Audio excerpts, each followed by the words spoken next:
अरे सोड रे, कोण तू? तू कोण? 100 कोटी रुपये खर्च करून आलेला आमदार आहेस. मावळच्या जनतेला विकत घेऊन तो आमदार झालाय. आम्हाला माहित नाही काय? ते असे आम्हाला धमक्या देऊ नका. गेलात ना अजित पवार बरोबर, शरद पवारांच्या पक्षातून निवडून आलात, अजित पवारांबरोबर गेलात. ठीक आहे, त्या अशा धमक्या द्यायच्या नाही. आम्ही प्रामाणिक लोक आहोत.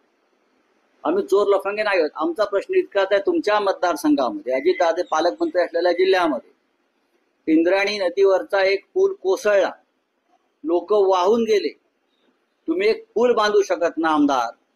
हा, तुम्ही 2-3 वेळा आमदार आहात ना, बघा किती वेळा आमदार. अनेक काळापासून तो पूल बंद आहे, पर्यटकांना बंदी आहे, तरी तिथे पर्यटक जात होते. काय करताय? तुमचं लक्ष कुठे आहे?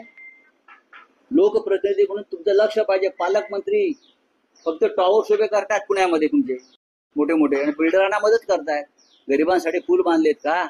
हे आम्हाला अशा धमक्या बिमक्या देऊ नका म्हणावं. ठीक आहे, आज सत्ता आहे तुमची, उद्या नसेल.